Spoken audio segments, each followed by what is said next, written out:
plongé dans le mal. On regarde un peu dans les différents médias, pour celles et ceux qui sont comme moi, qui regardent sur le web pour essayer de trouver un peu d'informations, voir ce qui se passe dans le monde. On ne peut pas faire autrement que de considérer que le monde, effectivement, est plongé dans le mal. Quand on regarde le niveau de criminalité, le niveau de décadence, de déchéance qu'on peut voir dans le monde.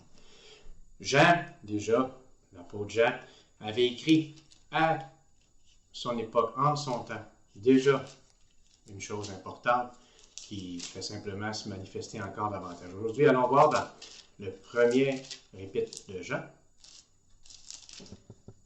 au chapitre 5.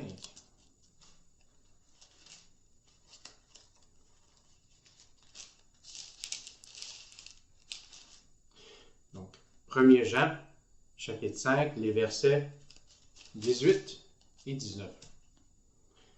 Nous savons que quiconque est né de Dieu ne pêche point, mais celui qui est engendré de Dieu se conserve soi-même, le malin esprit ne le touche point.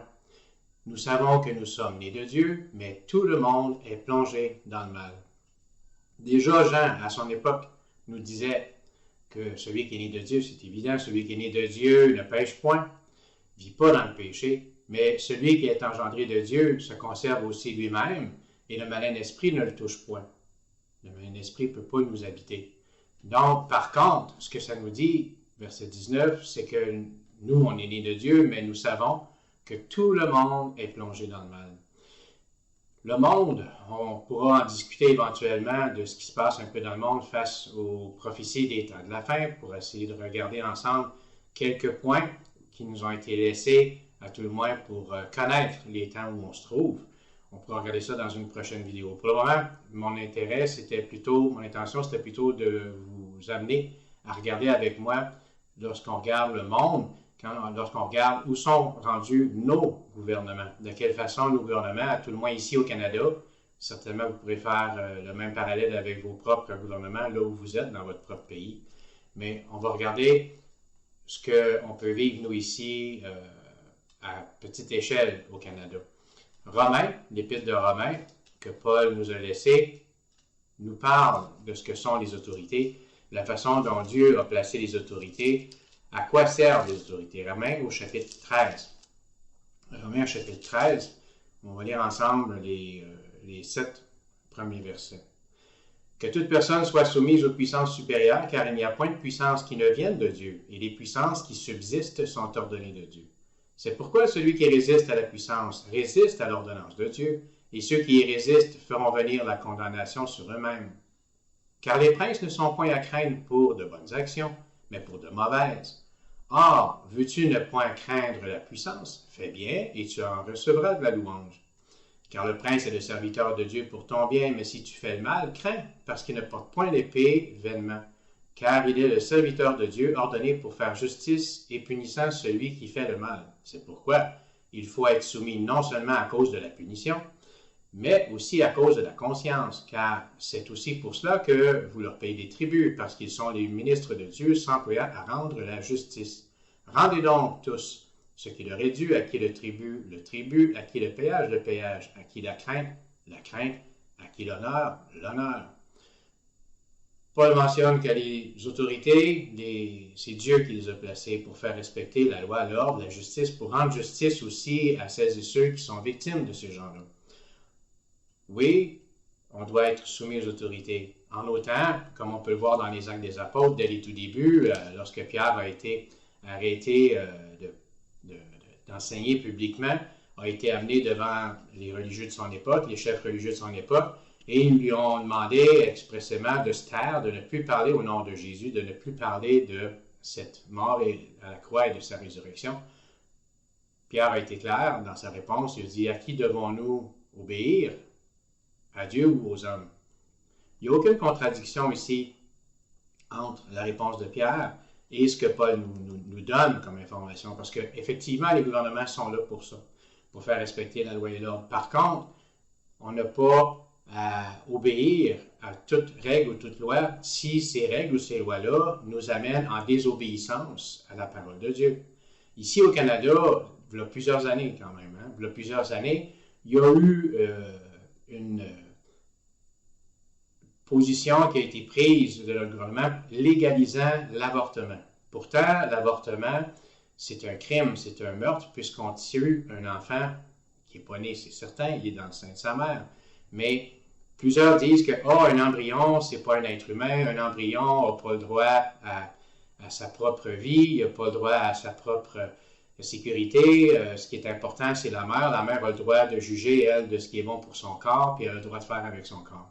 Regardons par contre ce que David nous disait dans les psaumes. Regardons le psaume 139, où il est clair de voir que la conception de ce qui est d'un enfant, d'un être humain, à partir d'un embryon, a déjà été établie du temps de toujours David. Alors, le psaume 139.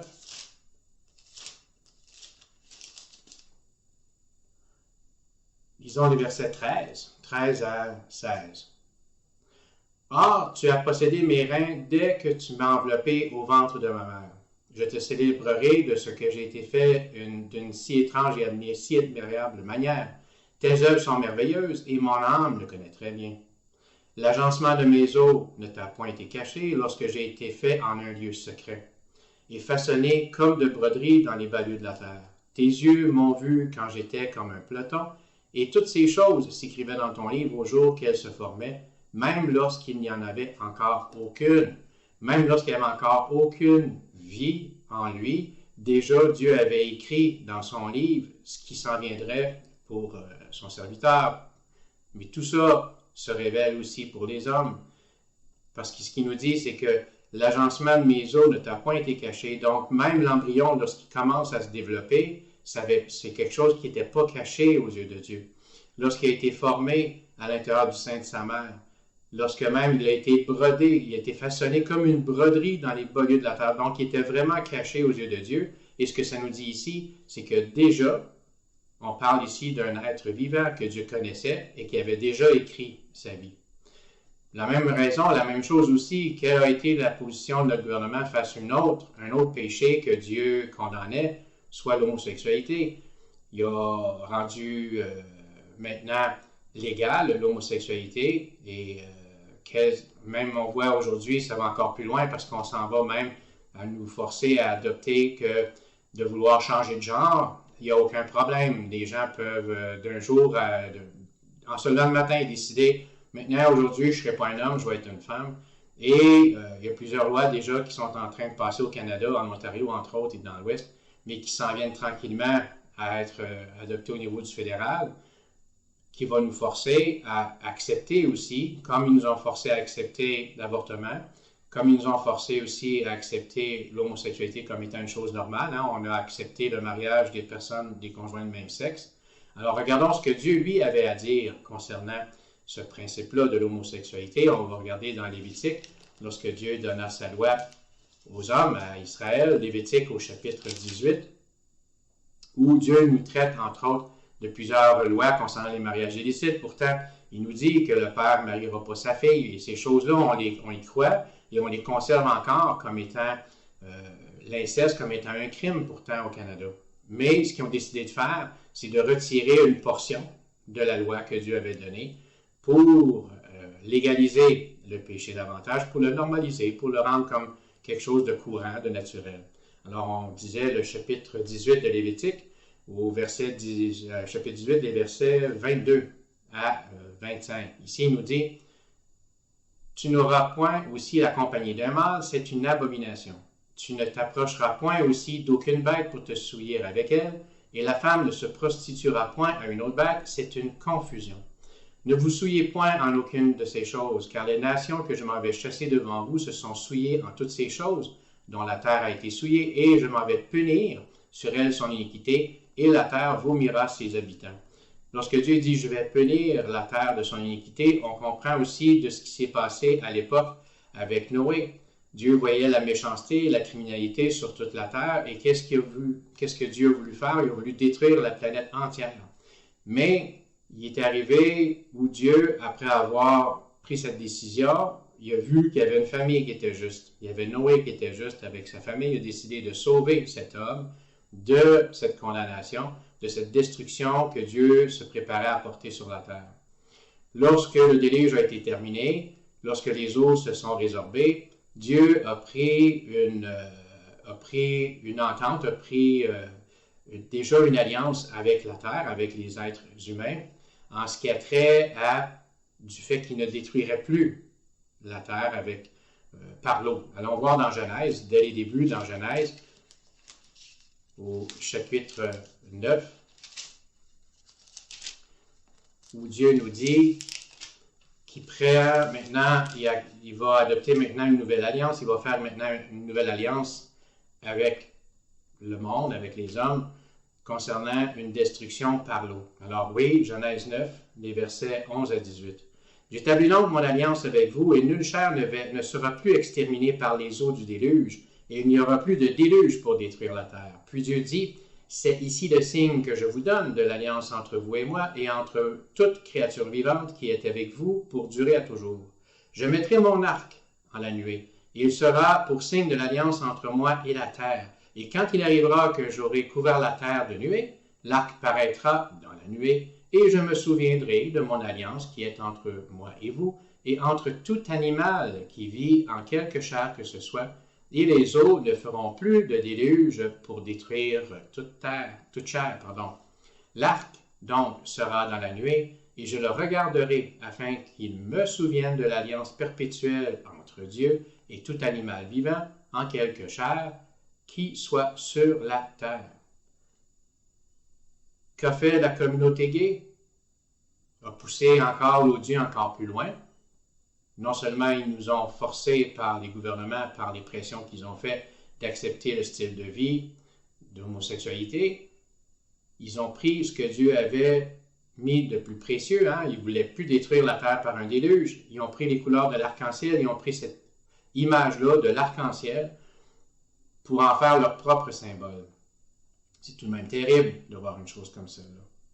Encore plus loin, plusieurs municipalités, plusieurs villes osent faire porter le drapeau. Ils enlèvent le drapeau soit de la municipalité ou soit du Canada fédéral ou de la province, parce que l'hôtel de ville, ici au Québec, à tout le moins, l'hôtel de ville se doit d'avoir le drapeau du Québec et de la municipalité, des armoiries municipales flottant les deux drapeaux à l'extérieur des bureaux de l'hôtel de ville.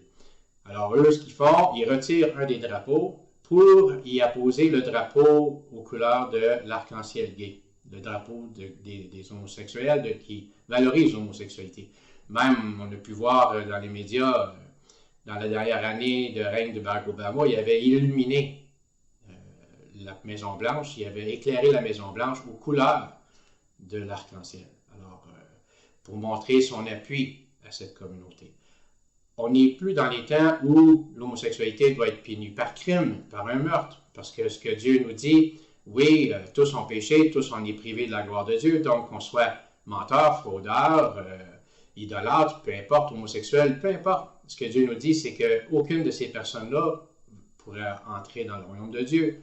Ici, ce que Dieu disait, il ne fera plus de destruction de la terre et par l'eau, puis de cette façon, lui, il disait, lorsque les nuages vont apparaître, il y aura cet arc dans la nuit, il y aura cet arc dans le ciel qui viendra éclairer et me dire en même temps, rappelle-toi de l'alliance que tu as prise avec les animaux, il parle même des animaux ici. Donc même la nature, Paul dit que la nature souffre à cause du péché de l'homme. Donc, les autorités vont encore plus loin que tout simplement approuver certaines choses, ils vont même les valoriser davantage.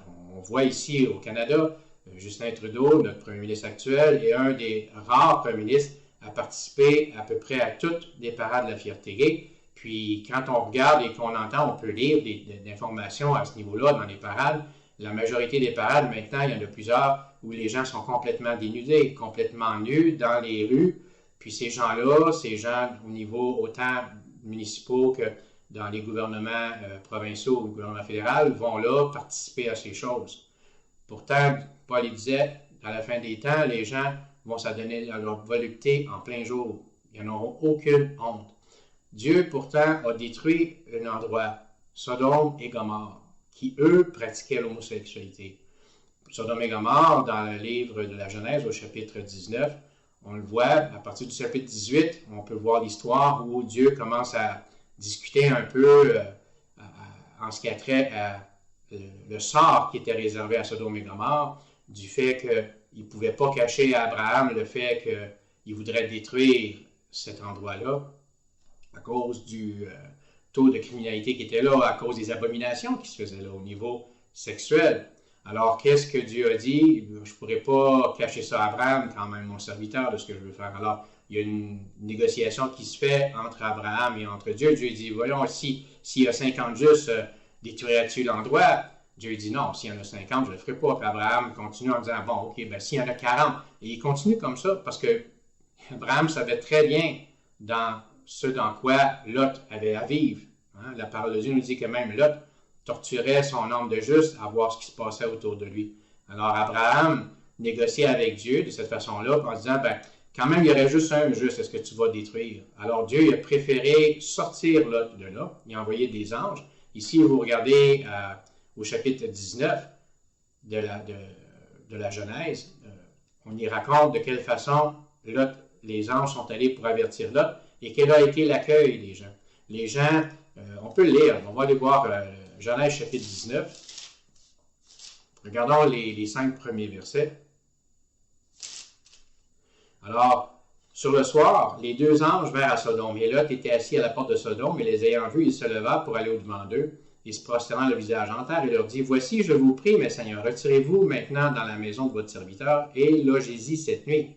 Lavez vos pieds, puis vous vous lèverez le matin, et vous continuerez le chemin. » Et ils dirent, « Non, mais nous passerons cette nuit dans la rue. » Mais il les pressa tant, Lot pressa les 2 hommes, qu'ils se retirèrent chez lui, et quand ils furent entrés dans sa maison, il leur fit un festin, et fit cuire des pains sans levain, et ils mangèrent.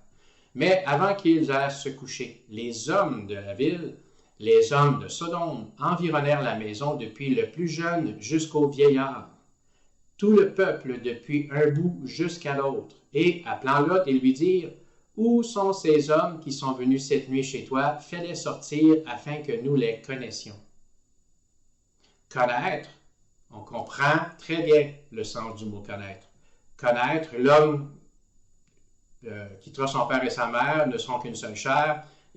Lorsque l'homme connaît sa femme, on parle d'une relation, les 2 feront une seule chair. Donc, il a connu sa femme, donc il a eu une relation intime, sexuelle avec sa femme, donc connaître, on le voit ici, ces hommes, on parle, c'est toujours au pluriel en plus, du plus jeune jusqu'au vieillard. D'un bout à l'autre de la contrée, de tout le peuple. On appelait Lot, il voulait connaître les 2 anges.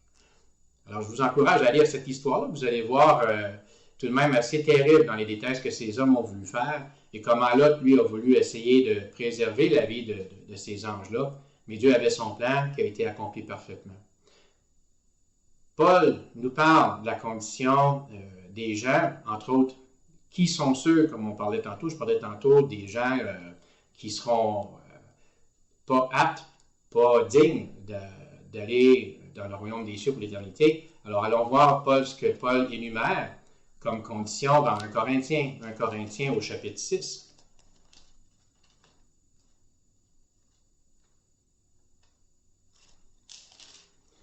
Au chapitre 6, les versets 9 à 11. Donc, Paul dit, « Ne savez-vous pas que les injustes n'hériteront point le royaume de Dieu? Ne vous trompez point vous-même, ni les fornicateurs, ni les idolâtres, ni les adultères, ni les efféminés, ni ceux qui commettent des péchés contre nature, ni les larrons, ni les avares, ni les ivrognes, ni les médisants, ni les ravisseurs n'hériteront point le royaume de Dieu. Et quelques-uns de vous étiez tels, mais vous avez été lavés, mais vous avez été sanctifiés, mais vous avez été justifiés au nom du Seigneur Jésus et par l'Esprit de notre Dieu. » C'est ce qu'on lisait au début dans le premier verset qu'on a regardé dans l'Épître de Jean, du fait que nous sommes nés de Dieu, on ne vit plus dans le péché. Paul dit, vous étiez tels que ça, de ce que je décris là avant, mais vous avez été lavés, vous avez été sanctifiés, vous avez été justifiés au nom du Seigneur Jésus par l'Esprit de notre Dieu. Donc, ne vous trompez pas vous-même, ni les fornicateurs, ni les idolâtres, ni les adultères, ni les efféminés, ni ceux qui commettent des péchés contre nature. Alors, il parle de plein de choses, de gens qui n'hériteront pas le royaume de Dieu. dans Timothée, au chapitre 2, deuxième épître plutôt de Paul à Timothée.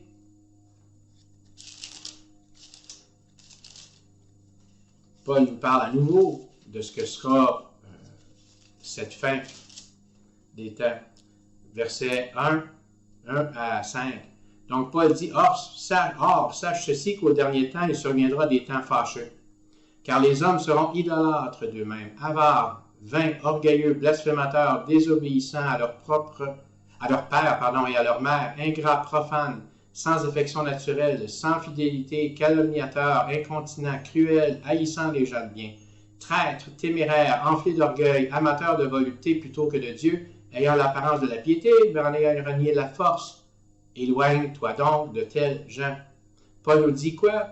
Dans tout ce qu'il énumère, ce sont des gens qui n'aimeront pas les personnes qui seront justes. Ils n'aimeront pas ces personnes-là. Cruels, haïssant les gens de bien, au verset 3. Donc, ces gens-là ne peuvent pas aimer l'Église, c'est évident, c'est impossible. Jésus lui-même le disait. S'ils m'ont haï, moi, imaginez ce qu'ils feront à vous. Ils ne pourront pas vous aimer, autant plus qu'ils ne pourront pas vous aimer. Nous, on veut suivre la parole de Dieu, on veut la voir agir dans nos vies, la voir agir dans nos gouvernements. C'est sûr, quand on regarde ce qui se passe aux États-Unis, avec le gouvernement actuel, sous Donald Trump, on voit qu'il tente de tous ses moyens de pouvoir rétablir certaines choses. Il a déjà fait cesser par un écrit, un arrêt présidentiel, il a déjà fait cesser le financement d'organismes à but non lucratif, d'organismes, des ONG non gouvernementales, cesser certains financements pour donner des avortements, pour faire les avortements. Alors déjà, il y a un début à ça. Il y a déjà aussi, il a déjà passé une loi pour permettre aux gens de partager leur foi, mais de partager aussi leurs valeurs. Il y a des gens qui sont mis en prison, qui ont été traînés en justice parce qu'ils ont refusé, par exemple, de préparer un gâteau pour un mariage de conjoints de même sexe. Il y a des gens même qui avaient un lieu où ils recevaient des gens, une salle où il y avait des réceptions qui se faisaient. Ces gens-là ont refusé aussi, puis ils ont dû fermer. Au Canada, ça s'en vient tranquillement. Il y en a eu des poursuites un peu comme ça, des gens qui ont refusé d'imprimer certaines choses et ils ont été poursuivis dans l'Ouest canadien. On va nous amener davantage à nous empêcher de plus en plus à partager la parole de Dieu. Paul est clair, il ne parle pas juste les homosexuels sont privés de l'éternité. Non, ne vous trompez pas vous-même. Les idoles aussi, les idolâtres, les ivrognes, il y en a tellement de choses. Mais les médias, les gouvernements, eux, déjà ont commencé à vouloir nous faire croire, nous faire adopter, nous faire approuver certains faits qui sont contraires à Dieu. Dans ce même épître de Paul à Timothée, le verset 12, dans cette même lettre où Paul disait qu'il faut se tenir loin de ces gens-là, puis de ces gens-là, puis ce sont des gens aussi qui n'aiment pas les personnes de bien, les gens de bien, ils haïssent les gens de bien. Verset 12, il nous dit « Or, tous ceux qui veulent vivre selon la piété en Jésus-Christ souffriront persécution. » Il faut s'attendre dans les derniers temps, maintenant là où on se trouve, mais aussi dans les temps à venir, il faut s'attendre à avoir plus de persécution. Il faut s'attendre à voir la persécution grandissante envers l'Église. Déjà, on le voit ici au Canada, comme je vous dis, tout dépendamment dans les pays où vous êtes. Peut-être qu'il y a déjà eu des causes similaires. Il y a peut-être déjà des choses qui sont avancées encore davantage. Ici, on comprend que déjà, le fédéral veut passer des lois pour, soi-disant, faire taire des propos haineux. On voit déjà sur le web, on peut lire des textes partout où des gens ont été censurés sur Facebook, sur Twitter ou même sur certaines vidéos YouTube. Pourquoi? Parce que justement, ils faisaient la promotion de ce que Dieu reconnaissait comme étant le bien. Ils vont condamner en disant, ça c'est un péché, plusieurs choses, l'abus d'enfants ou peu importe, mais aussi l'homosexualité. Et hop, là on retirait des vidéos. On parlait du danger de certaines factions religieuses qui sont vraiment à créer la terreur un peu partout dans le monde. On pense à l'islam, par exemple. On voit dans certains pays, c'est terrible ce qui se fait au Pakistan, en Inde et dans ces pays-là, comment les gens sont maltraités Tout ça parce qu'ils ne veulent pas suivre cette religion-là. Alors, il y a déjà au fédéral une loi qui s'en vient. En tout cas, il y a déjà eu une motion, à tout le moins, pour étudier un projet de loi pour bannir ce qu'ils appellent l'islamophobie. Donc, comme si les gens, comme si l'islam était une race ou quelque chose comme ça, puis qu'on deviendrait là, islamophobe, qu'on haïrait les musulmans. Ça n'a aucun rapport. C'est qu'on ne pourra plus contredire ou on ne pourra plus manifester notre désaccord ou même discuter, peut-être amener certains points, avoir une discussion face à ce qui est notre position, face à différentes religions, dont l'islam, entre autres. Mais éventuellement, ça va s'ouvrir à d'autres choses. On disait tantôt, quand dans Genèse, dans Lévitique plutôt, lorsque Dieu parlait de l'homosexualité, il disait, ben, faut pas que l'homme couche avec un homme, c'est pas permis, ni qu'avec une bête. Il y a déjà des pays dans le monde où des gens vont s'unir par mariage à des animaux. C'est rendu là. On est déjà rendu là. Est-ce qu'un jour on verra ça ici? On ne le souhaite pas, c'est sûr.